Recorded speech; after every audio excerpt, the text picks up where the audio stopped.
안녕하세요. 오늘도 와주셔서 감사드리며. 그럼 오늘의 사연 바로 소개해 드리겠습니다. 너는 어떻게 된 여자애가 이렇게 게으르냐? 이렇게 더럽게 살림해서 이혼당한 거 아냐? 여보, 당신 무슨 말을 그렇게 해? 내 아픔까지 사랑해준다고? 그래서 재혼한 거잖아. 내가 뭐 없는 말 지어서 한 것도 아닌데 뭘 그래? 애 들으니까 그만해? 알았어. 알았다고 5살짜리 아이를 키우며 집안이 조금만 어질러져 있어도 남편은 제게 막말을 쏟아내었습니다. 저는 지금의 남편과 재혼을 했어요. 이른 나이에 첫 번째 결혼을 했다가 후회를 하고 이혼을 했고 두 번째 남편을 만나 결혼을 했습니다.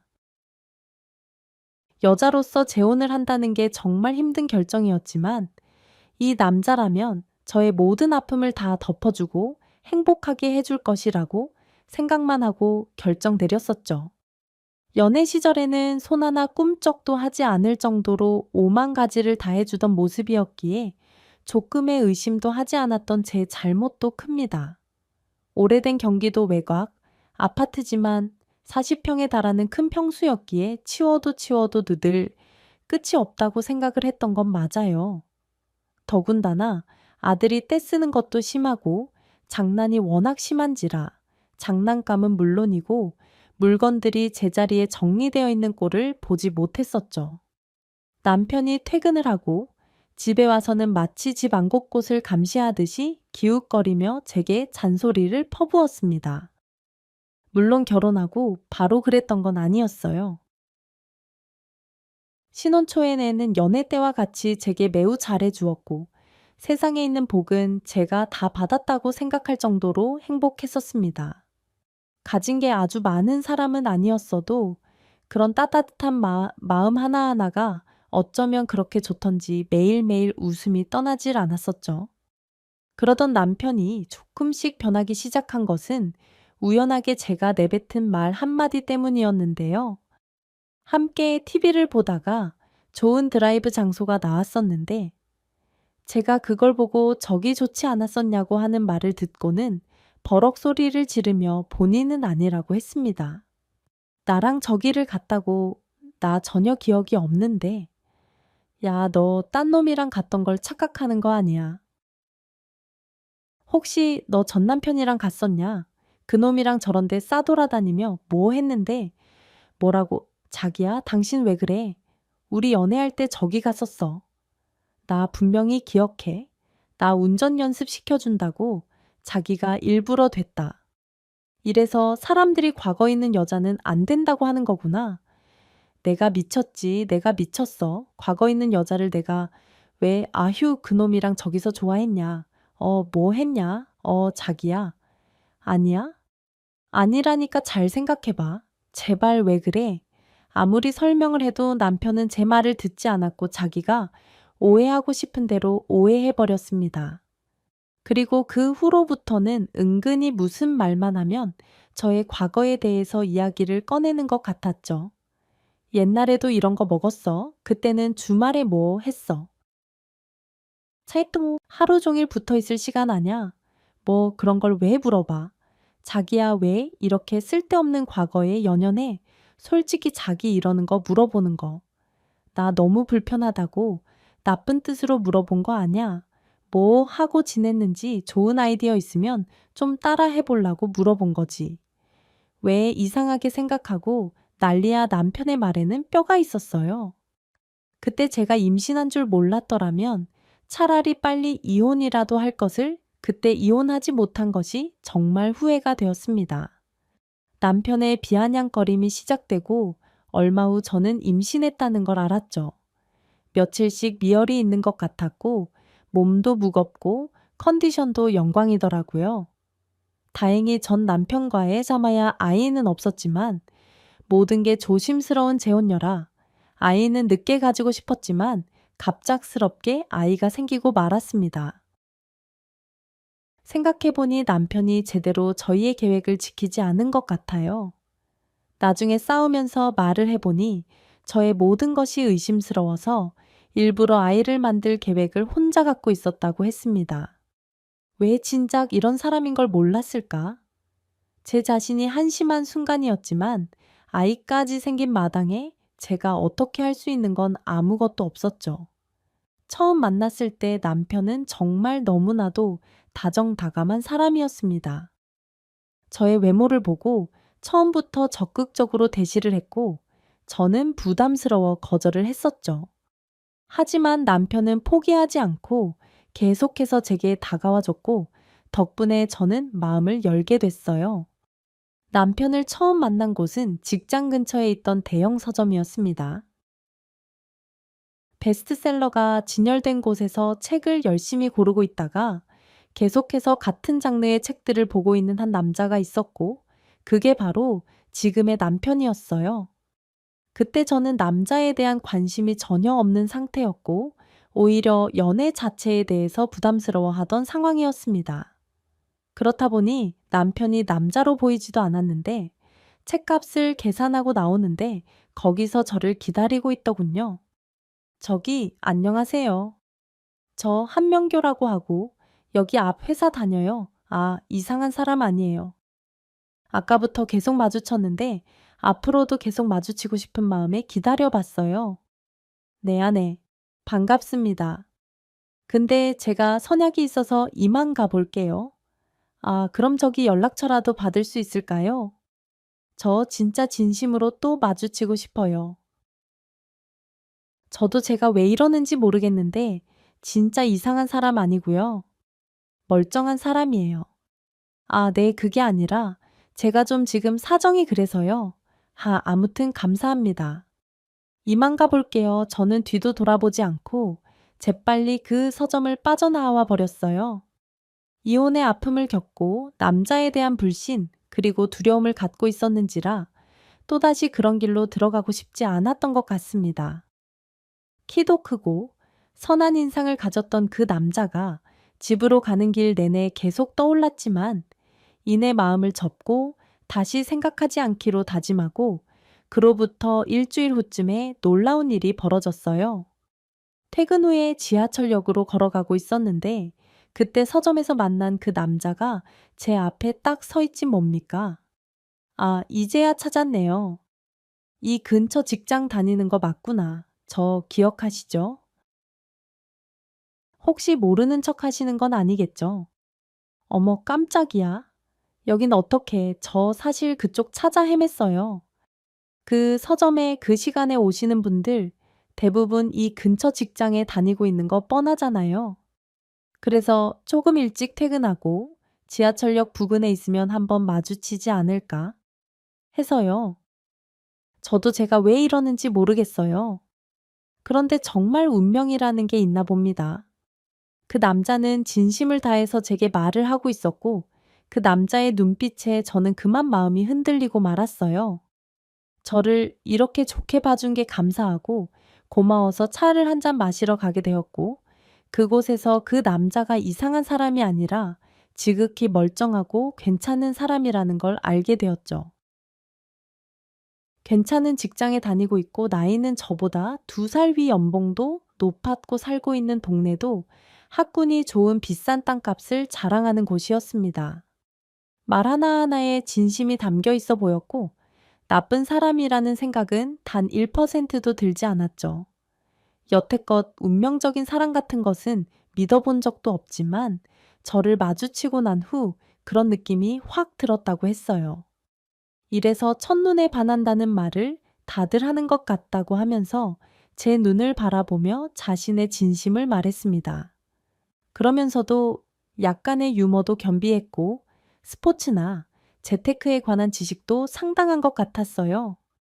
솔직히 저도 그런 부분에 관심이 많았기 때문에 대화가 참 잘 통한다는 느낌도 받았답니다. 제 상황상 남자에 대한 두려움 때문에 선뜻 다가가기가 어려웠지만 그래도 그 시간만큼은 정말 행복했어요. 저도 그 근처 제 직장을 알려주게 되었고 서로 연락처까지 교환하며 그날의 만남은 마무리가 되었습니다. 저녁에 집에 들어가니 동생이 제 얼굴 표정만 보고 무슨 일이 있느냐고 묻더군요. 제 입이 귀에 걸렸다고 하면서 말이죠. 고민 끝에 동생에게 그날의 일을 다 털어놓고 걱정이 된다라는 말을 했는데 동생은 오히려 이런저런 바보 같다고 말했습니다. 언니 세상에 결혼하는 사람도 많고 이혼하는 사람도 많아? 언니 이혼한 게 무슨 범죄 저지른 것처럼 큰일도 아닌데 왜 그렇게 그것만 계속 생각해? 별것도 아니라니까 난 그래도 또 실패할까 봐. 그게 두려워서 시작도 하기 전에 실패할 생각을 왜 해? 그냥 똥 밟았다. 생각해 편하게. 그리고 지금은 마음껏 즐기라고 인생 한 번뿐인데 뭐 그렇게 생각하고 두려워하고 그러는 거야. 그냥 마음 가는 대로 해. 아니면 많은 거지. 그 사람이 내 과거 알면 나 싫어하지 않을까? 내가 그냥 내 마음대로 해도 되는 걸까? 아유, 이 답답아. 그러니까 그냥 확 까놓고 말해보고 싫다고 하면 관두고 괜찮다고 하면 만나라고. 이 답답이 착해 빠져가지고 동생의 말을 들으니 저도 조금의 용기가 생겼던 것 같아요. 사실 그 전까지만 해도 절대로 앞으로 몇 년간은 남자를 만나지 말자고 다짐했었는데 그날 이후 제 생각은 조금 바뀌기 시작했습니다. 그리고 그날부터 시작된 그 남자의 지속된 연락을 저도 더 이상은 피하지 않았어요. 하루에도 몇 번씩 연락이 오는 그 남자와 사소한 것부터 시작해서 재미있는 일상 얘기까지 전화와 문자로 나누었고 평일 저녁 퇴근 후 그 서점으로 가서 데이트도 즐겼습니다. 하지만 제 마음속에는 언제나 제 과거가 걸렸고 항상 얘기할 기회를 엿보고 있었던 것 같아요. 이후로도 몇 번의 만남이 지속됐고 그 남자는 제게 점점 더 빠져들게 되는 듯 보였습니다. 연락하는 횟수도 걷잡을 수 없이 많아졌고 매일 저를 퇴근길에 집까지 바래다 준다고 해서 집 근처 지하철역까지 그 남자의 차를 타고 갔었죠. 그 나이대에 몰고 다니는 자동차 치고는 꽤 좋은 편이었고 항상 잘 정돈된 양복과 셔츠 센스 있는 타이 컬러는 그 사람을 더욱 돋보이게 만들었어요. 제가 과거 때문에 고민을 하고 있다는 것을 누구보다 잘 아는 동생은 제게 앞으로 어떻게 될지도 모르니 쉽게 말하지 말고 끝까지 버티라고 하더군요. 좀 사귀다가 헤어질 수도 있는데 괜히 말해서 저의 이미지만 안 좋게 보이지 말라고 말이죠. 처음에는 동생의 말대로 말하지 않고 계속 참아보았지만 저도 성격상 도저히 그렇게는 못 버티겠더라고요. 결국 그 남자와 처음으로 입맞춤을 하던 날 저는 저의 지난 날을 고백하게 되었습니다. 저기, 나 사실은 고백할 게 있어. 나 전 남편이 있어. 오래 살지는 않았지만 그래도 이혼은 한 거니까. 이혼.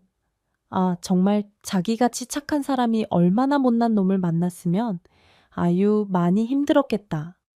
아무렇지 않아. 네가 이혼녀라는 걸 알고도 아무렇지 않은 거냐고. 요새 이혼한 사람이 한둘도 아니고 그런 걸로 신경 쓰지 않아도 돼. 나 그렇게 꽉 막힌 사람 아니야. 충분히 다 이해해. 이해하고 말고 왜 헤어졌는지 결혼 생활은 얼마나 됐는지 안 궁금해. 왜 하나도 안 물어봐. 알아서 뭐 하게 그런 거 알면 괜히 쓸데없는 생각만 하고 서로 안 좋아. 나 그런 거 전혀 상관없으니까 지란 일에 대해서 아무 말도 하지 마. 알았지 그래 주면 나야. 고마운데 괜찮겠어. 내가 미안해서 그 남자는 이런 고백을 하는 저를 오히려 꼭 끌어안아 주었습니다. 그리고는 더 이상 이 얘기에 대해서는 아무 말도 하지 말라고 했죠. 살면서 남한테 그런 느낌을 받은 것은 처음이었던 것 같아요. 이전에 결혼 생활은 했었지만 그땐 제가 너무 어렸고 대학교 때부터 워낙 오래 만난 친구 사이라서 어쩌면 너무나도 철없이 선택한 일이었기에 차마 그런 느낌까지 받기는 어려웠었습니다. 이때부터는 이 남자에게 저도 진실된 마음으로 대해야겠다고 다짐했어요. 앞으로 제 지난 과거에 대해서는 생각하지 말고 오로지 이 남자 하나만 보고 헤쳐나가자고 말이죠. 하루하루가 정말 행복했고 이 남자를 위해서 저도 뭔가를 해주고 싶어. 안 하던 도시락도 싸고 별의별 짓을 다 했었습니다. 주말이면 남친과 놀러를 가려고 새벽 5시부터 일어나서 도시락을 싸는데 그 모습을 본 가족들이 한편으로는 걱정을 하기도 했어요. 특히나 아빠는 저의 지난 과거에 대해서 남친이 어떤 생각이 있는지에 대해 진지하게 여쭤보시기도 하셨죠. 네가 그렇게 얘기하니 나도 너무 좋긴 하다만 그래도 남자라는 동물은 쉽게 여자의 지난 일을 잊지 못하는 법이거든. 아니, 더군다나 그 집 부모는 이 사실 모르고 계신다면서 아빠 그래도 남자친구가 다 이해해야 한다고 했고 또 부모님도 오픈마인드라고 하시니까 난 그냥 그 말만 믿고 따라가려고 해요. 체렘, 아빠는 그래도 걱정이 되네. 아유, 우리 딸이 어디 가서든 예쁨을 받으면 좋지만 아이 그래도 혹시나 그 집 부모들이 그 사실을 알고 반대할 수도 있고 또 바꾸니 너랑 다투거나 할 때 괜히 네 과거 얘기할까 봐 걱정도 되고. 에휴, 부모 마음은 다 이럴 거다. 아빠 걱정하지 마. 이 사람 정말 착하고 나를 누구보다 많이 사랑해주는 사람이야. 나 지금 너무 행복하고 그리고 앞으로도 좋은 일만 있을 것 같아. 예감이 정말 좋다니까. 아빠 걱정시켜드려서 미안해. 아빠의 걱정은 뒤로 한 채 저는 남자친구와 신나게 연애를 즐겼습니다.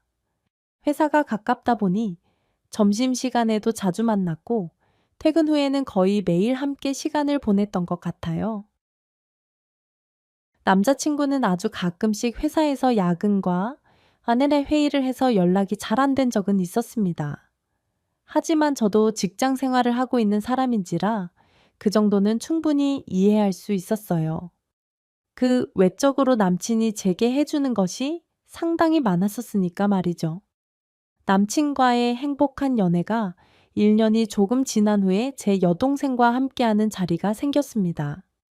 여동생은 저와 성격이 반대로 굉장히 괄괄하고 앞뒤 재지 않고 화끈하게 행동하는 스타일이었어요. 처음 만나는 자리였지만 제가 하도 남친에 대한 얘기를 많이 해서 그런지 전혀 어색함 없이 남친을 대하는 여동생이 참 씩씩하다는 생각도 들었죠. 분위기 메이커 역할을 톡톡히 하는 모습이 저보다도 언니 같아 보였을 정도니까요.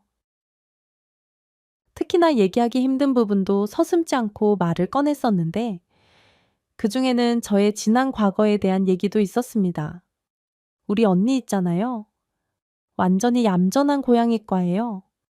착해 빠져가지고 남자가 하자는 대로 그대로 다 질질 끌려다니고 아유, 바보. 저 같으면 절대 그때 결혼도 안 했을 텐데 언니가 좀 많이 착하긴 하죠. 착하고 예쁘고 성격도 좋고 뭐 하나 빠지는 게 없으니 남자들한테 인기가 많은 거 아닐까요? 어머나, 여기서 언니 편 드는 거예요. 우리 언니가 잘나긴 했죠. 거절을 못해서 그렇지 옛날 형부도 성격은 참 좋았어요.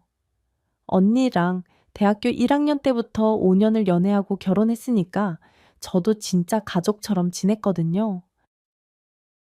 잘생기고 성격도 좋고 진짜 다 괜찮았는데 지금 생각하면 좀 아깝기도 하고 5년이요.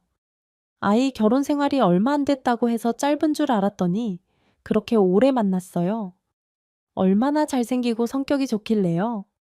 그렇게 얘기하니 너무 궁금하네. 못 들었어요. 아주 둘이 죽고 못 살았어요.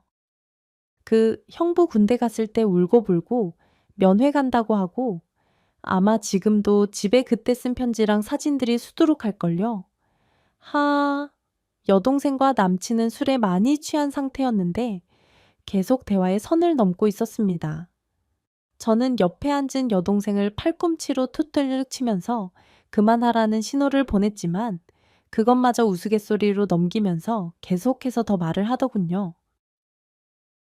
그렇게 술자리가 끝이 나고 집으로 돌아가는 길에 남친은 이상하게 저를 제대로 쳐다보지 않는 것 같았습니다. 단 한 번도 느끼지 못했던 뭔가 차가운 행동이 느껴졌고 저는 그게 계속 신경이 쓰여서 그날 밤 잠도 자지 못했어요. 다음 날 동생에게 이 말을 했는데 동생은 제가 너무 속 좁게 생각하는 것이라면서 쓸데없는 생각은 하지도 말라고 했죠. 언니는 이게 문제야. 사람이 왜 이렇게 속이 좁고 옹졸하냐? 제발 쓸데없는 생각 하지도 말라고.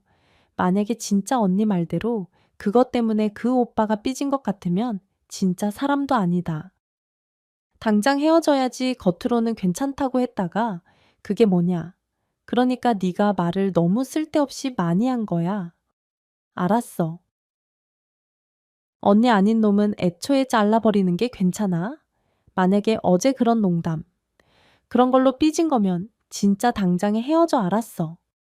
여동생의 말을 듣고 남친의 행동을 유심히 살펴봤는데 정말 삐진 게 맞는 것 같았어요. 제대로 연락도 하지 않고 제가 먼저 연락을 해도 단답형으로만 문자가 왔고요. 그리고 그날 저녁에는 퇴근 후 급한 회의가 잡혔다고 하면서 연락이 두절되었습니다. 차마 이 얘기를 여동생에게는 하지 못한 채 그저 속으로 혼자만 끙끙 앓았어요. 괜히 얘기하면 또 헤어져라. 어째라 할 게 뻔하니까요. 남친은 그날 이후로도 한동안 계속 제게 차갑게 대했고 뭔지 모를 불안감에 휩싸여 있던 저는 남친에게 조심스럽게 먼저 손을 내밀었습니다. 그리고는 남친에게 제 지난 과거에 대해서 솔직하게 다 이야기해 주었어요. 대학교 1학년 때 만나서 오래 연애하고 아무것도 모르는 상태로 결혼했었어. 뱃속에 아이가 생겼었거든. 근데 결혼하고 아이가 유산됐고 그걸로 우리 둘이 아주 많이 힘들었어. 서로 탓하고 싸우고 그러다가 결국 서로에게 지쳐서 이혼했던 거야. 자기한테 말하려고 했는데 자기가 괜찮다고 해서 말을 못했었네.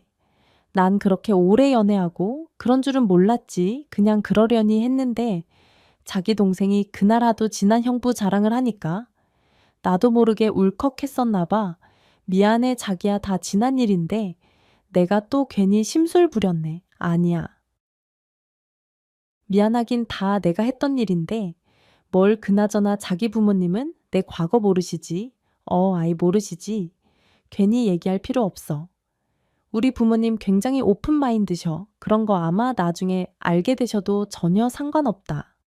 하실 거야. 나 어렸을 때 외국에도 살아서 완전 미국 마인드라니까. 그래도 자기랑 연애를 이렇게 하고 있는데 말은 해야 되는 거 아닐까. 아무리 오픈 마인드라고 하셔도 자기 자식이랑 연애하는 건데 어떻게 다 괜찮으시다고 하겠어. 내가 너무 죄송해서 남친과 저는 그날 이런저런 이야기들을 하면서 풀었습니다. 하지만 남친이 끝내 자기 부모님한테는 말을 하지 않아도 된다고 해서 그 부분은 해결되지 않아 제 마음속 깊은 곳에 계속 남아 있었죠. 그리고 얼마 후 남친은 제게 결혼 이야기를 꺼냈습니다. 해외로 단기 연수를 다녀오는데 결혼 약속을 하고 떠나고 싶다고 하더군요. 그렇지 않으면 자신이 외국에 나가 있는 동안 마음이 계속 불안해서 집중을 하기가 힘들 것 같다고 말이죠. 2년을 넘게 사귀어 가면서 저 하나밖에 모르는 이 남자를 저는 받아들이기로 결심했어요. 해외 연수를 다녀온 후에 날짜를 잡아 결혼을 하자고 했고 부모님께도 이 사실을 알렸습니다. 부모님은 걱정을 많이 하시긴 하셨지만 워낙에 제가 한 번의 이혼으로 많이 신중해진 걸 아셔서 반대를 하진 않으셨죠.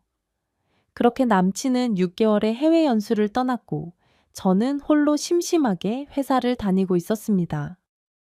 처음에는 하루에도 몇 번씩이나 영상통화를 해오던 남친이었지만 제가 가끔 전화를 걸 때면 연결이 되지 않은 적이 많더군요. 참 그래도 시차도 다르고 서로 상황이 있으니 이해하고 넘어가려고 했지만 어쩔 때는 수화기 너머로 여자 용품들이 보이기도 했었어요. 항상 남친과 영상통화를 했었는지라 남친의 집 내부도 볼 수 있었는데 여자 화장품들이 탁자 위에 올려져 있는 것을 언뜻 본 것 같았죠. 남자친구는 당연히 아니라고 했고 그때 잠시 전화는 끊겨졌습니다. 잠시 후 다시 걸려온 전화에서 깨끗하게 정리되어 있는 탁자를 보여주면서 자신을 의심하지 말라는 말을 하더군요. 자기 혹시 나 의심하는 거야? 정말 그런 거야. 나는 자기 과거까지 다 보듬어 줬는데 정말 이럴 거야? 나 완전 서운해. 아니야. 첩보. 의심은 무슨 의심? 내가 자기를 왜 의심해? 절대 아니니까. 그런 생각하지 마. 지나치게 화를 내는 남친을 진정시키고 몇 달이 지난 후에 저는 우연히 제 전 남편을 마주치게 되었습니다. 제가 자주 가는 회사 앞 서점을 들렸는데 글쎄 그곳에 전 남편이 있는 거예요. 전 남편은 저와 좋아하는 음악책, 음식들이 매우 비슷했었기에 이 서점 부근에서 식사도 많이 했었죠. 그런데 전 남편도 그걸 기억하고 이 서점에 와 있었던 것이었습니다. 사람이 이혼을 하면 여러 가지 감정이 생겨요.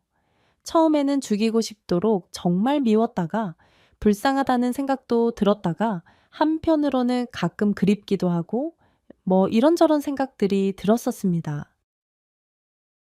저 역시 그 사람과의 오랜 시간을 가끔은 그리워했고 후회도 했었는데 그래도 몇 년 만에 다시 마주치자 솔직히 조금 반가운 마음도 있더군요. 그러면 안 되는데 그날 전 남편과 저녁 식사를 했고 작은 카페에서 커피도 한 잔 마시면서 이런저런 이야기들을 나눴습니다. 그리고 그 후로 아주 가끔씩 제게 연락을 해오긴 했었어요. 저희 엄마 아빠 생신이나 전 남편을 아주 예뻐하던 저희 할머니 생신 때 말이죠. 그냥 서로를 그리워해서가 아니라 어른들의 안부를 물어서 단답형으로 대답만 해주고 말았었던 것 같아요. 그러고 있을 무렵 남친이 해외 연수에서 돌아왔고 저희는 약속대로 결혼을 진행하게 되었습니다.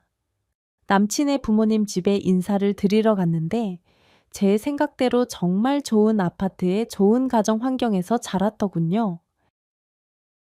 제 부모님의 인상도 너무 좋으셨고 특히 남친의 아버님은 중소기업의 대표님으로 계시다가 얼마 전 은퇴를 하시고 제 지혜의 꿈인 작가가 되기 위해 노력하신다고 하셨는데 그 모습이 너무나 보기 좋았습니다. 다행히 여러모로 부족한 저를 인정해 주시고 예뻐해 주셔서 저는 좋은 평가를 받고 결혼을 진행할 수 있었어요. 저의 과거에 대해서는 부담까지 비밀로 갖고 가자고 하는 남친의 말이 너무 부담스럽고 죄스럽긴 했지만 저도 결혼을 하기 위해서는 어쩔 수 없는 선택을 하고 말았습니다.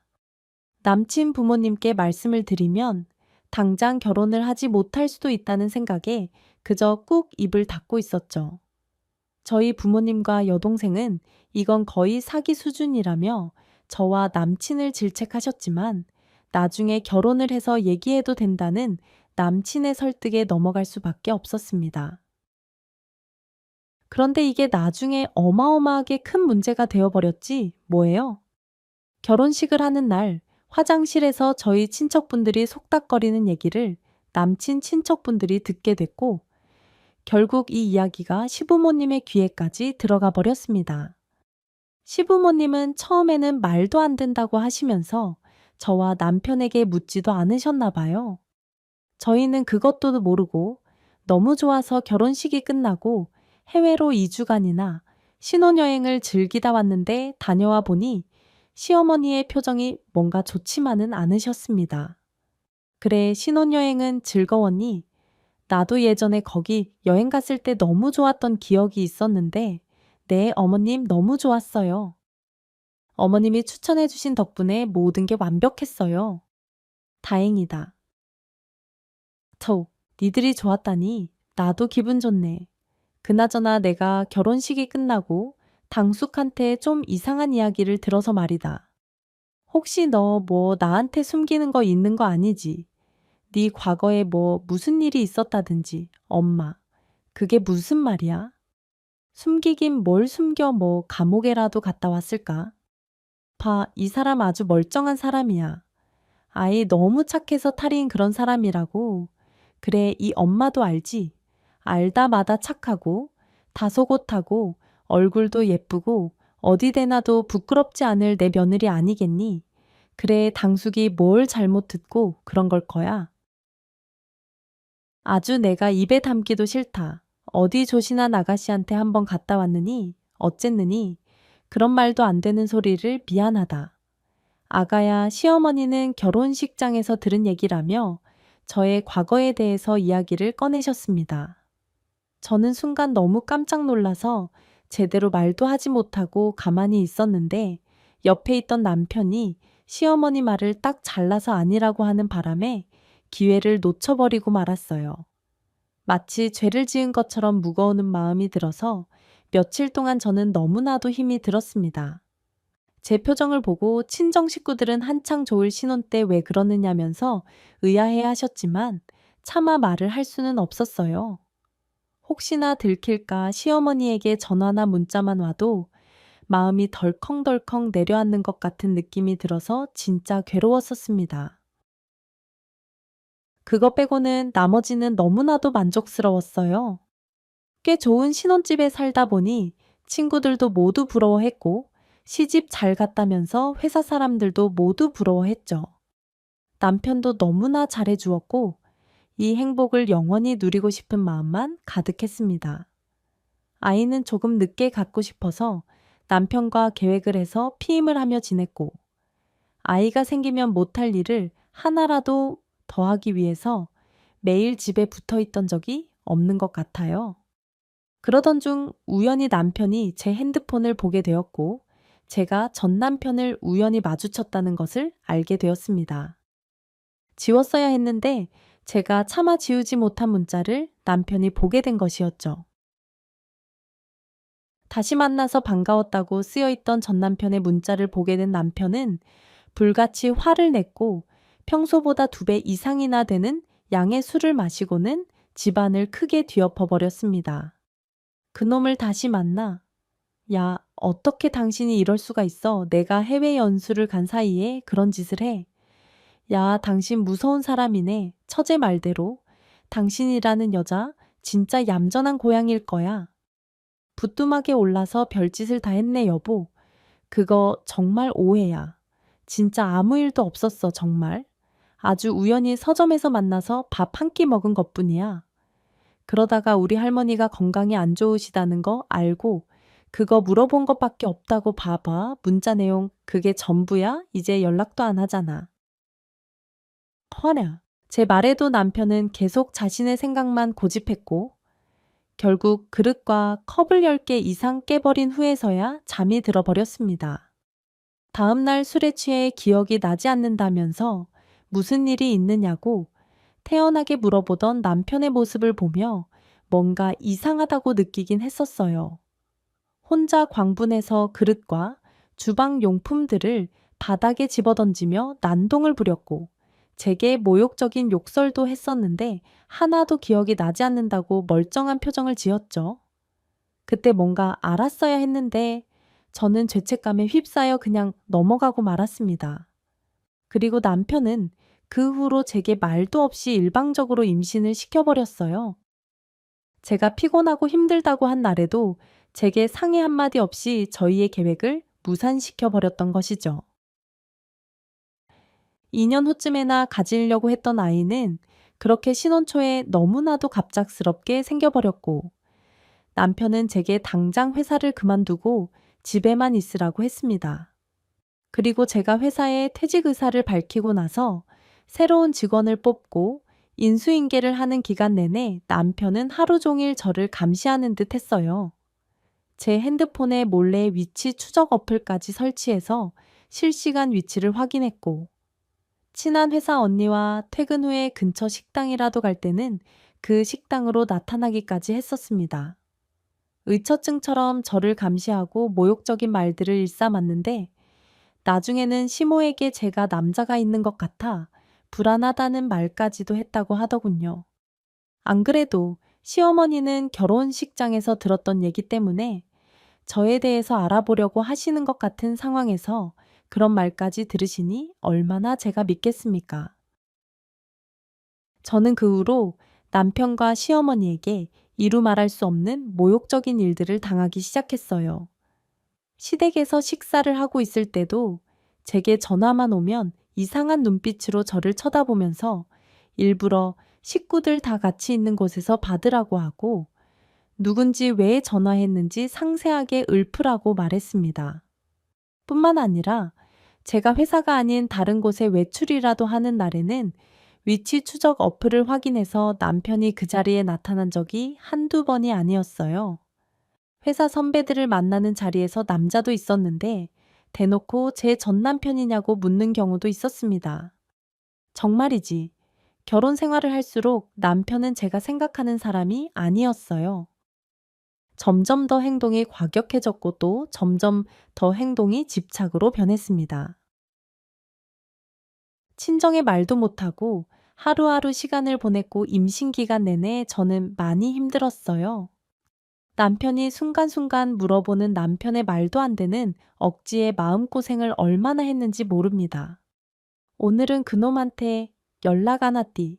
아이 그 자식 내가 한번 낯짝을 봐야 하는데 무슨 소리야. 여보 갑자기 그런 말을 왜 해. 연락하고 지내지 않는다고 했잖아. 정말이지. 왜 그래? 아니 당신이 과거가 있으니까 내가 이러지. 내가 쓸데없이 왜 의심을 하겠어? 당신이 한 짓이 있으니까 그러는 거지. 뱃속에 아이는 확실하겠지. 조심해라. 우리 엄마가 안 그래도 요즘 너 하는 짓 잘 살피고 있으니까 뭐 뱃속에 아이가 어쩌고 저쩌 무슨 말을 그렇게 해. 당신 지금 나 의심해. 뱃속에 애기한테 무슨 그런 말이 다 있어. 이거 당신 계획이잖아. 당신이 혼자 마음대로 만들어 놓은 악이라고 의심이라는 것도 아무나한테나 하는 게 아니야. 뭔가가 구린 뒷배경이 있는 사람한테나 하는 거지. 남편의 어이없는 발언에 정말 많은 상처를 받았고 얼마나 많은 눈물을 흘렸는지 몰라요. 퇴사 후 집에만 있으면 어떻게든 남편의 마음이 다시 예전처럼 돌아오기만을 기다렸습니다. 맛있는 반찬을 해놓고 남편의 퇴근 시간만을 기다렸으며 특별한 날이 아니라도 예쁜 옷을 입고 남편에게 잘 보이려 무진장 노력했어요. 하지만 그럴수록 남편은 저를 거들떠보지도 않고 오히려 더 밖으로 도는 것 같았습니다. 더욱 황당했던 것은 퇴근 후 몇 시간씩 늦게 들어오는 자신은 떳떳하고 제가 오후나 저녁 때 외출을 하면 그건 의심스러운 행동이라고 하는 것이었죠. 즉, 남편은 아마 제 행동 하나하나를 관찰하며 간섭했고 그에 못지않게 시모도 남편을 도왔습니다. 시시때때로 전화를 걸었고 어쩔 때는 저녁에 영상통화를 걸어서 어디 있는지 확인하는 일도 있었어요. 그래도 시간은 흘러갔습니다. 저는 드디어 아이를 출산하게 되었고 예쁜 공주님을 품에 안았죠. 남편과 시댁에서는 든든한 아들이었으면 좋겠다고 조금 서운해하는 기색을 내비치셨지만 고생했다며 제게 거금 1,000만 원을 주시는 시아버님 때문에 마음이 조금은 나아진 것 같았어요. 시댁에서 시아버님은 가장 인격적으로 제대로 된 분이셨습니다. 하지만 남편은 아이를 낳은 후에도 저를 믿지 못했어요. 하루는 제 여동생에게까지 전화를 걸어 제 전 남편의 사진을 보내달라는 말을 했다고 하더군요. 저희 딸이 제 전 남편을 닮았는지 자신의 눈으로 확인을 좀 해야 한다고 했어요. 너무 기가 막히고 어이가 없어서 이번에는 저도 가만히 있지 않았습니다. 마침 여동생도 화가 나서 저희 집에 찾아왔고 남편을 향해 마구 소리를 질렀어요. 형부 남자가 쪼잔하게 이게 뭐야? 형부 지금 우리 언니 의심하는 거야. 뭐가 어째아이가 그 남자를 닮았는지 확인한다고 사진 보내달라고 다 덮어준다며 언니 지난 과거 다 덮어주고 새 출발하자고 꼬실 땐 언제고 이제 와서 난리야. 남자로서 부끄럽지도 않냐. 와, 나 진짜 무식하게 목소리만 커가지고 야 솔직히 니네가 짜고 그러는지 내가 어떻게 알아. 니네 언니가 그렇게 밖에서 전 남편을 만나고 다녔으니까 내가 이러는 거 아냐? 내가 처음부터 이랬어. 이랬냐고. 그리고 애 얼굴을 좀 봐라. 어디 나 하나 닮은 구석이나 있냐. 내 눈 똑바로 달렸으면 쳐다보라고 좀. 여보, 정말 왜 그래? 애가 듣겠어. 아무리 어린아이지만 자신의 아빠가 이런 생각하고 있다는 거 다 알 수도 있다고. 정말 부끄러운지. 알아, 아빠로서 부끄러워.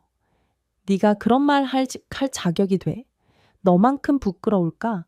겉으로는 착한 척 숨기고 있으면서 뒤로 무슨 짓을 할지. 내가 어떻게 알아? 형부 정말 못된 사람이다. 정말 못됐어, 내가. 정말 이렇게 쪼잔한 남자를 형부로 만났다는 게 창피하고 싫다. 정말 후회스럽다. 우리 언니 어디 하나 부족함 없는 사람이야. 이혼한 거 솔직히 우리도 마음먹고 속이려면 속였어. 혼인신고도 안 하고 식만 올리고 살았으니까 증거도 없잖아. 하도 착해 빠진 우리 언니가 말한 건데 그걸 가지고 꼬투리 잡아서 이딴 식으로 나온다 이거지. 나 절대 형부 같은 남자 안 만날 거야. 여동생은 아주 화가 단단히 나서 남편에게 소리를 질렀고 그 길로 밖으로 나가버렸습니다. 어쩌다가 여기까지 오게 된 건지 저는 정말 모르겠더군요. 정말 제 걱정대로 2번 다시 남자를 만나지 않는 것이 현명한 길이었는지 후회도 참 많이 했었습니다. 그리고 솔직히 남편의 행동도 의심스러웠던 적이 아주 많았어요. 연애 시절부터 가끔씩 저녁이나 주말에 연락이 두절되었고 해외 연수를 갔을 시절에도 미심쩍은 부분이 있었는데 저는 제 과거가 있어서 그런 것들 일일이 따지지 않고 넘어갔었습니다. 남편이 이런 사람인 줄은 정말 몰랐던 제 자신이 한심스러울 정도로 마음이 많이 불편한 채로 살아가던 어느 날, 저는 남편의 비밀을 알게 되어 버렸어요. 남편이 단기 출장을 다녀온다고 했는데 남편의 차가 버젓이 집 주차장에 주차가 되어 있던 것이었죠. 워낙에 젊은 시절부터 자동차만 타고 다닌 사람이라 절대로 차를 놓고 갈 리가 없는데 뭔가 수상한 기분이 들었습니다.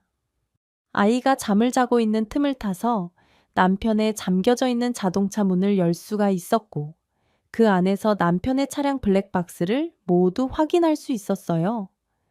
블랙박스 안에는 낯선 여성과 나눈 이야기들이 가득했는데 아이 얘기를 하는 것으로 보아 결혼한 유부녀인 것 같았습니다. 회사 얘기도 하고 저희 어머님 얘기도 했었는데 누가 들어도 시어머니와 남편과 밀접하게 관련이 있는 것으로 보이더군요. 너무 기가 막히고 황당해서 온몸이 벌벌 떨렸고 저는 얼른 여동생을 불렀습니다. 저기 우리 집에 좀 와주라. 와서 얘기해. 나 지금 너무 무섭고 떨려서. 아, 언니, 왜 그래? 무슨 일이야? 우는 거야? 울지 말고 차분하게 얘기 좀 해봐. 내가 지금 당장 갈 테니까. 딱 기다려, 언니. 여동생은 정말 순식간에 저희 집으로 왔고, 저는 남편의 차량 블랙박스를 보여주었고, 그동안 제가 의심을 품었던 부분에 대해서도 모두 말을 해주었어요. 여동생은 모든 내용을 듣더니 아마도 같은 회사의 유부녀이고 남편보다 직위가 높은 사람일 것이라는 말을 했습니다. 더불어 저희 시어머니 얘기도 한 것으로 보아 오래전부터 시댁과 인연이 있는 사람일 거라는 얘기도 해주었어요. 그러면서 자신이 다 알아볼 방법이 있다고 하면서 조금만 기다려 달라고 하더군요. 모든 사실을 알게 되고 참을 수 없어서 저는 남편에게 당장 전화를 걸어 따졌습니다. 어떻게 네가 이럴 수가 있어?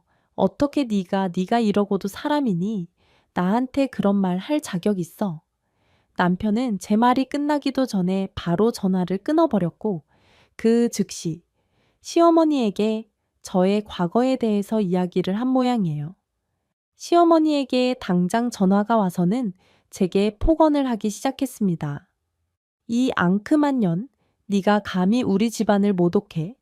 너 과거 있는 년이래매. 이 더러운 걸레 같은 것 얌전하게 착해 빠진 표정을 하고 네가 어떻게 이런 짓을 벌일 수가 있니? 이거면 이 사기야 사기. 너 내가 가만둘 줄 아리도 사기죄로 당장 고소할 거야. 이게 어디서 어머님 저기 그게 죄송해요. 죄송합니다. 그이가 비밀로 하자고 해서 그래서 나중에 말씀드리려고 했어요. 어머님 저기 정말 죄송합니다. 아무리 우리 아들이 그랬기로써니 네가 감히 어떻게 우리 집안을 속여먹니? 양심이라는 게 있는 거야. 네가 낳은 애는 우리 아들씨가 맡긴 한 거니? 아주 양큼한 것. 내가 믿을 수가 있어야지. 하나라도 어머님 오래전 일이에요. 제발 그런 말씀 하지 말아주세요. 제발요. 어머님 도대체 너라는 애 교육을 어떻게 시킨 건지. 내가 니네 부모 좀 만나봐야겠다. 아주 우리 집안을 기만하고 딱 속이고 딸년을 시집 보내다니. 아이고, 내가 아주 체명에 못 산다 못 살아. 시어머니는 저와의 전화를 끊자마자 곧바로 저희 친정집으로 가신 것 같았어요. 저는 걱정이 되긴 했지만 설마 하니 진짜 가실 줄은 몰랐습니다. 얼마 후 친정집이 난리가 난 모양이에요. 시어머니와 시이모님이 찾아와서 제 방이 어디냐고 묻더니 책상부터 옷장까지 샅샅이 뒤지셨다고 하셨죠. 그리고는 그곳에서 지난 앨범을 뒤져서 오래된 제 사진을 발견하셨다고 했습니다. 그 사진 속에는 대학교 시절에 제가 있었는데 그 당시 남친이던 전 남편과 찍은 사진도 있던 모양이에요. 지난 결혼 때의 사진들은 하나도 남김없이 다 버리고 없앴다고 생각했는데 저도 모르게 그런 오래된 사진들 몇 개가 남아 있었나 봅니다. 여동생은 바로 제게 전화가 와서 시어머니와 시이모님이 이런 짓을 벌이고 갔다는 이야기를 해주었고 저희 친정 부모님은 시어머니에게 무릎을 꿇고 싹싹 빌었다고 했어요. 언니, 진짜 언니 시댁 사람들 어떻게 다 하나같이 이 모양이야. 자기 자식 불륜 저지르고 다니는 꼴은 생각도 안 하고 어떻게 그래? 언니 가만히 있을 거야. 이대로 가만히 있을 거냐고. 그 인간들 아주 부셔버려야지. 내가 엄마 아빠 쓰러질까봐 아무 얘기 안 했는데 솔직히 언니보다 더 나쁜 건 형부 아니냐고. 내가 친구한테 부탁해서 형부 불륜 다 알아냈어. 회사에 누군지도 알아냈고 그만해 제발 그만해. 나 어떻게든 당분간은 참을 거야. 우리 정민이 생각해서 그러면 안 돼. 나 우리 정민이 아빠 없는 아이 만들고 싶지 않아. 내가 어떻게 내 딸을 그렇게 만드니? 그만하자. 우리 덮고 살자. 나 우리 시어머니한테 빌 거야. 어쨌든 내가 잘못한 거잖아. 언니는 우리 엄마 아빠가 불쌍하지도 않냐. 언니 또 이혼할까 봐. 그것만 겁나? 형부 언니 평생 과거로 들먹이면서 못 살게 굴 텐데 그거 어떻게 참고 살려고 그래. 이제는 우리 엄마 아빠한테까지 그럴 텐데 언니 잘 생각해. 절대로 앞으로 행복하지 않을 거라고. 정민이도 행복하지 않을 거야. 여동생의 전화를 끊고 얼마나 울었는지 모릅니다. 한참을 울고 있으니 남편이 집에 돌아왔고 뒤이어 시어머니와 시이모님까지 집으로 왔어요. 채래, 어찌나 기가 막힌지 저희 집에 들어오자마자 제 딸의 칫솔부터 찾으셨죠. 네 딸 칫솔 어디 있냐? 우리 아들 칫솔이랑 같이 내놔라. 내가 당장에 유전자 검사라도 해봐야겠으니까. 이 더러운 것 어디서 굴러 먹다 온 게 우리 집에 들어와서는 어머님 이러지 마세요. 죄송해요. 너무 죄송한데 이건 아니에요. 어머님 너 이거 놔라. 이 사진 좀 봐라. 너 네 전 남편이랑 다정하게 찍은 사진을 아직도 친정집에 보관하고 있던데 이걸 보고도 내가 믿기를 바라는 거니 네가 전 남편 잊지 못해서 다시 만나서 뭔 짓을 하고 다니는지 내가 어떻게 알겠냐. 불쌍한 내 아들. 아이고 불쌍하다. 어머님 저희 집에 가셔서 왜 뒤지세요? 저는 순간 너무 화가 나서 시어머니에게 버럭 소리를 질렀습니다. 그러자 시어머니는 바로 제 뺨을 향해서 손바닥이 날아왔죠. 철썩하는 소리와 함께 제 얼굴은 옆으로 반쯤 돌아갔고 얼얼한 기운을 느끼기도 전에 또다시 한 대가 더 날아왔어요. 이 더러운 게 어딜 함부로 입을 놀려 집을 왜 뒤져? 이게 지금 우리를 도둑 취급하는 거니? 너 같은 건 더 맞아도 싸그렇지? 엄마 잘했어. 아주 인연은 맞아도 싸지. 엄마 더 때려. 시어머니는 연이어 제게 뺨을 날렸고 옆에 있던 시이모님도 합세해서 제 뺨을 때리셨어요. 결국 순식간에 열대를 양쪽으로 맞은 저는 정신이 번쩍 들었고 그 다음에 날아오는 시어머니의 손목을 확 낚아챘습니다. 어머님 지금 이게 뭐 하는 짓이에요? 잘해. 어머님은 뭘 잘했다고? 어머님 아들은 뭘 잘했다고 절 때려요 뭐? 뭐가 어째 감히 네가 어느 안전이라고 입을 함부로 놀려. 이게 정말 돌았나? 어머님 아들이 무슨 짓하고 돌아다니는지 어머님이 잘 아실 텐데요. 여보, 당신 회사에 있는 그 박 팀장. 당신이랑 아주 오래전부터 연인 관계 맞지? 어머님도 아시는 분이죠? 제가 무슨 바보 천치인 줄 아세요? 아니, 당신 그게 무슨 소리야. 아이, 어디서 쓸데없는 소리를 짓거려. 나는 차라리 오래전에 이혼이라도 했지. 너는 뭐냐? 이 쓰레기 같은 놈아. 너 그년이랑 같이 해외 연수 가서 살았던 거. 나 다 알아. 내 차 블랙박스에 아주 고스란히 다 녹화돼 있더라. 이 더러운 인간아, 내가 우리 딸 봐서 어떻게든 좀 참고 살라고. 이렇게 아등바등하고 있는데 넌 도대체 뭐 하는 인간이냐? 저는 얼른 제 여동생에게 전화를 걸어 집으로 와달라고 도움을 청했습니다. 순간 분위기는 정적이 흘렀고 시어머니와 시이모님, 그리고 남편은 말도 안 되는 이야기라고 하며 딱 잡아 떼더군요. 아이고, 이게 이제 와서 불리하니까 지 서방을 끌어들여 어딜 감히 우리 순진한 아들한테 그딴 소리를 해. 세상 사람들이 단호같이 더러운 줄 아니 그래요. 그럼 제가 아버님한테도 여쭤볼게요. 아버님은 합리적인 분이시니까 제가 증거 보여드리면 믿으시겠죠? 게다가 어머님도 같이 아들 불륜을 동조했다고 하면 어떻게 생각하실까요? 이 사람 회사 사람들한테도 좀 물어볼까요? 아니 되바라지년 좀 보게나 뚫린 입이라고 함부로 짓거려 뭘 잘했다고 그래? 과거 있는 이 더러운 게 실갱이를 하는 동안 여동생이 집으로 도착했고 제 이야기의 증인이 되어 주었어요. 저와 달리 괴팍한 여동생이 있어서 얼마나 다행인지 몰라요. 눈물이 나오고 심장이 벌렁거려서 차마 하고 싶은 말이 더 있어도 못하고 있었는데 구세주같이 여동생이 등장했습니다. 여동생은 저의 빨개진 볼을 쳐다보더니 바로 제 얼굴을 사진 찍었어요. 뭐야? 때렸어, 언니. 이 아줌마들이 언니 때렸냐고?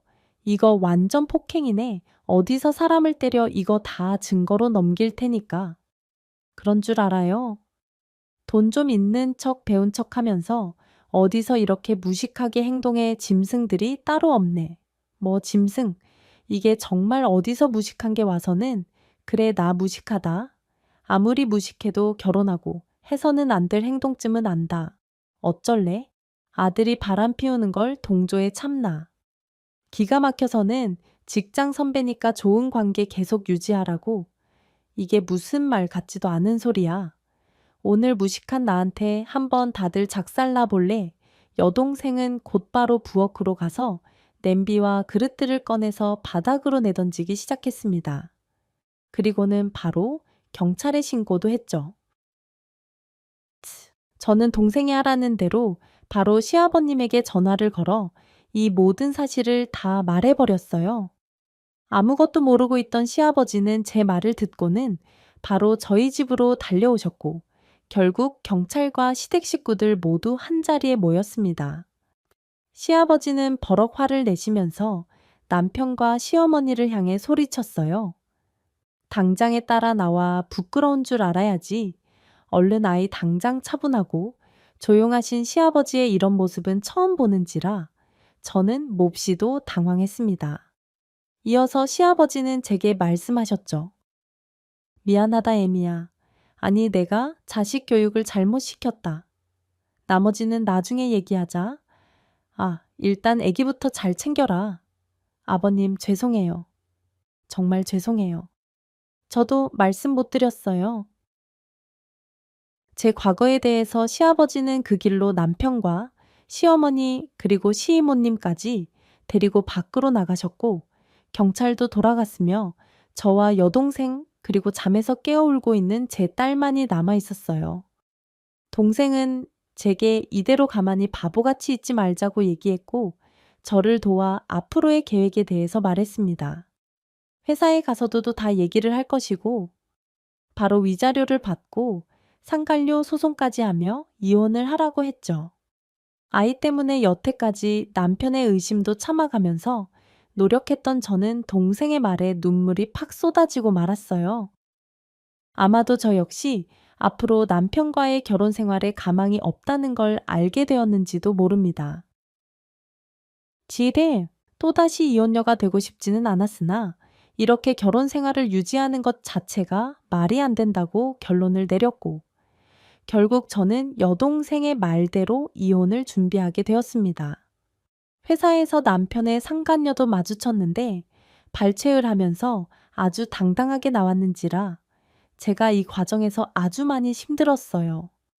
여동생은 남편의 회사에서 난장판을 벌여서 관리인으로 인해 쫓겨났지만 회사 사람들 모두가 남편과 불륜녀에 대해 알게 되어버린 것이 오히려 더 속이 시원하다는 말을 하더군요. 언니, 나 정말 속이 너무나 뻥 뚫린 것 같아서 기분 최고야. 내가 만약 그렇게 안 했어. 봐, 그것들. 아직도 회사에서 속닥거리면서 활가에 치고 다닐걸. 뭐 그따위 것들이 다 있어 난장판을 벌여놔서 사람들이 다 알게 됐으니까 이제 뭐 개망신 당할 일만 남았지. 상간료, 위자료, 소송도 회사로 보낼 거니까 두고 봐. 아주 그래, 네 덕분에 나도 기분이 뻥 뚫렸다. 너 없었으면 내가 혼자 뭘 할 수 있었을까? 괴팍한 줄만 알았더니 이게 또 이럴 때는 도움이 되네. 언니, 웃었어? 지금 웃은 거 맞지? 그래, 웃자 웃어. 우리 앞으로 일만 생각하고 웃으면서 파이팅 하자고 그래야. 우리 정민이도 씩씩하게 잘 자라지. 언니, 죄 없어. 아무 잘못 없다고. 여동생의 응원에 그나마 마음이 조금은 나아진 듯 했어요. 이혼의 과정에서 남편과 시어머니는 저를 아주 많이 힘들게 했습니다. 채택, 자신들은 잘못한 것이 없다면서 너무나 정확한 증거가 있음에도 불륜에 대한 부분을 발췌했고, 오히려 제가 전 남편을 만나고 다녔다고 억지를 부렸어요. 또한 아이에 대한 부분도 의심스럽다고 하길래 아이와 남편의 유전자 검사까지 해서 보여주었습니다. 친자 확률 99%라는 검사 결과지를 보고도 억지를 부리며 제게 쌍욕을 하던 그 모자의 모습을 아직도 잊을 수가 없네요. 결국 저와 남편은 장렬하게 이혼을 했습니다. 남편이 모든 잘못을 부인하며 이혼하지 않겠다고 버텨서 소송까지 가게 되었는데 그 과정에서 상간녀까지 합세해서 제게 욕설을 퍼붓고 폭언을 하는 바람에 일이 좀 커지게 되었습니다. 자신들 명예훼손을 했다면서 저를 고소까지 하기도 했었는데 결국 그 부분은 인정되지 않았어요. 첨보 아주 힘겹게 이혼이 마무리되던 그날 남편은 저를 보고 말했습니다. 천달, 야 너같이 과거 있는 더러운 년들이 감히 나한테 이혼 소송을 해. 내가 진짜 어처구니가 없어서 우리 엄마 너 가만히 안 둔대. 우리 집안을 기만했다고 절대로 가만히 안 둔대. 네가 다 자초한 일이야. 잘 생각해봐. 괜찮다고 네가 다 비밀로 하자고 했고 그래서 계속 숨긴 거 아냐. 가만히 안 두던지 말던지. 알아서 해. 난 앞으로 내 아이와 행복하게 살 궁리만 할 거니까 아빠로서 부끄러운 줄 알아. 뭐 부끄럽긴 너보다 부끄럽겠냐. 지는 뭐가 잘났다고. 적어도 지가 한 짓은 생각도 못하고 의처증으로 마누라 의심하는 너보단 낫다. 위자료나 기한 안에 보내. 네 그 잘나신 애인한테도 꼭 전해주고 양육비 제대로 안 보내면 나도 가만히 있지 않을 거니까 아빠로서 그것만큼은 꼭 제대로 해라. 끝까지 자기 잘못을 인정하지 않고 제 탓만 하던 남편과는 이렇게 끝이 났어요. 두 번째 저의 결혼 생활이 마무리가 되는 순간이네요. 두 번이나 이혼을 하고 나니 뭔가 인생이 너무 허무하고 아무것도 하기 싫은 생각도 들었습니다. 이혼녀라는 꼬리표가 2개나 붙은 저를 보고 누가 좋아할까 싶더라고요. 진짜 많이 힘들었고 부모님을 뵐 면목도 없었죠. 하지만 그럼에도 불구하고 저만을 바라보며 웃고 무한 애정을 주는 딸을 보면서 다시 한번 힘을 내었습니다. 엄마가 행복해야 아이도 행복한 법이니까요. 누가 뭐래도 이 아이만큼은 세상에서 가장 행복한 아이로 만들고 싶었죠.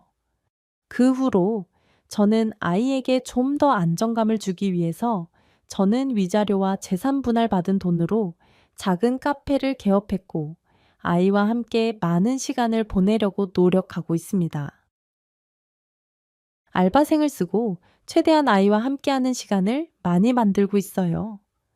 여동생과 엄마도 많이 도와주고 있어서 진짜 가족이 따뜻함도 느끼고 있고 말이죠.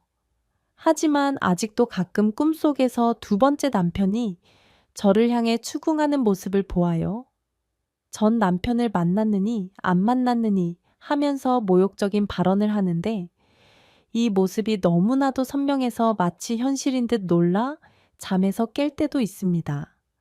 아마 시간이 한참은 더 지나야 저도 가슴 아픈 기억에서 조금은 더 자유로워질 것 같아요. 앞으로 또 다른 누군가가 나타난다면 다시 제가 사랑할 수 있을까? 걱정도 되지만 제 여동생 말대로 그런 걱정쯤은 집어치우고 그냥 하루하루를 열심히 살아가려고 노력하고 있습니다. 오늘도 저는 아이를 위해 그리고 저 자신을 위해 한 걸음씩 달려나가고 있네요. 제 이야기 끝까지 들어주셔서 감사합니다.